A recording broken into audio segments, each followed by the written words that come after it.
Hi hello வணக்கம், இது உங்கள் சிவி ஜோன். எல்லாரும் எப்படி இருக்கீங்க? இப்போ பற்றின ஒரு சம்பவம், அதாவது போன வாரம், அதாவது இன்றைக்கி ஞாயிற்றுக்கிழமை வந்ததுனால அது போன வாரம் தானே, மண்டேலேருந்து பார்த்தீங்கன்னா இந்த திவாகர் அப்படின்ற ஒருத்தரை கொஞ்சம் கூட வந்துட்டு அந்த ஒரு மனிதனை வந்துட்டு சக கண்டஸ்டண்ட்டாக பார்க்காம, சக கண்டஸ்டன்ஸ் ஒரு போட்டியாளராக பார்க்காம அவர் எவ்வளோவுக்கு எவ்வளோ அவமானப்படுத்த முடியுமோ அவ்வளோவுக்கு அவ்வளோ எக்கச்சக்கமாக அவமானப்படுத்தினாங்க.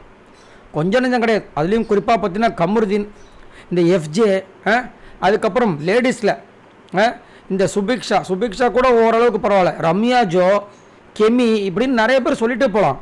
ஆனால் நேற்று நம்மளுடைய விஜய் சேதுபதி அவருடைய எபிசோட் வந்ததுக்கப்புறமா அது அப்படியே டோட்டலாக சேஞ்ச் ஆகுது.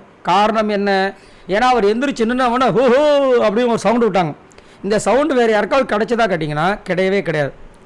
காரக்குழம்பு கனி அவங்களுக்கு கொஞ்சம் கிடைச்சிது, மற்றபடி திவாகருக்கு சவுண்டு மாதிரி வேறு யாருக்கும் கிடைக்கல. அப்போ எல்லாருக்கும் மைண்டுக்குள்ளே என்ன வந்துடுச்சு, ஆஹா இவருக்கு வெளியில் சப்போர்ட் அதிகமாக இருக்குது, அதனால தான் இந்த மாதிரிலாம் விஷயங்கள் வருது அப்படின்ட்டு. இன்றைக்கி அவங்களுடைய அந்த விஷயங்களை, மனதுக்குள்ளே என்ன ஓடிட்டுருக்குன்ற விஷயங்களை சோதிக்கிற மாதிரி ஒரு டாஸ்க்கை ஒன்று நம்ம விஜய் சேதுபதி கொடுக்குறாரு. என்னென்னா, இப்போ இவங்க விளையாண்ட விதத்தால் வெளியில் ஃபாலோவர்ஸ் யாருக்கு கூடியிருக்கும் குறைஞ்சிருக்குன்னு, கூடியிருக்கும் அப்படின்ற விஷயங்களில் அதிகப்படியாக வந்துட்டு நம்ம திவாகரை சொல்கிறாங்க. ஏம்மா உங்களுக்கு கொஞ்சம் கூட மனசாட்சியே இல்லையா? ஏன்பா வாரம் ஃபுல்லாக, போன வாரம் ஃபுல்லாக கேவலமாக கலாச்சிங்க, இப்போ கொஞ்சம் கூட மனசாட்சி எல்லாமே வெக்கமாக இல்லாமல் எல்லோரும் வந்து என்ன சொல்கிறாங்க, எஃப்ஜேலாம் வந்துட்டு திவாகருக்கு தான் வந்துட்டு ஃபாலோவர்ஸ் கூடி இருக்குமா? ஃபாலோவர்ஸ் கூடி இருக்குன்னா அப்போ அவர் ஏதோ ஒரு விஷயம் பண்ணதுனால தானே கூடியிருக்கும். அப்போ நீங்களாம் வந்துட்டு எவ்வளோ அந்த மனுஷனை வந்துட்டு அவ்வளோ அசிங்கப்படுத்தி அவமானப்படுத்தி, இதில் இன்னொரு ஒரு கொடுமை நடத்துறீங்களா? இவங்களாம் எதுவுமே பண்ணாமல் இருந்திருந்தால் திவாகருக்கு இவ்வளோ ஓட்டு வந்திருக்குமா கேட்டிங்கன்னா அது பெரிய பெரிய டவுட்டு. ஆனால் இவங்க எல்லாரும் சேர்ந்து, குறிப்பாக கமருதீன், இன்னும் ஒரு சில பேர்லாம் சேர்ந்து அவரை வந்து அழகாக தூக்கி டைட்டில் வாங்குற அளவுக்கு உயர்த்தி போய் உட்கார வச்சிட்டாங்க. இது தேவையா? நம்ம எதுக்கு இந்த பிக் பாஸ் வீட்டுக்கு வந்திருக்கோம்? நம்ம யாருன்னு ப்ரூவ் பண்ணுறதுக்கு, நம்மளோட கேமை காமிக்கிறதுக்கு. அதை மட்டும் பண்ணிவிட்டு போகிறத விட்டுட்டு இந்த திவாகர்ன்ற ஒருத்தரை கூப்பிட்டு வந்து அவரை கலாய்க்கிறது, அசிங்கப்படுத்துறது, பிடிச்சி இழுக்கிறது, இந்த மாதிரிலாம் பண்ணி கடைசியில் பற்றி இந்த மாதிரி போயிருக்கு.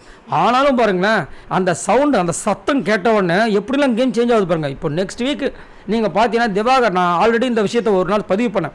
என்னென்னா, ஃபஸ்ட்டு இப்படி தான் பண்ணுவாங்க, அவரை வந்து ஒரு கில்லுக்கீரை மாதிரி வந்துட்டு மதிக்கவே மாட்டாங்க. அந்த ஆப்போசிட்டில் மக்களோட அந்த சவுண்டு கேட்டதுக்கப்புறமா டோட்டலாக சேஞ்ச் ஆகணும்.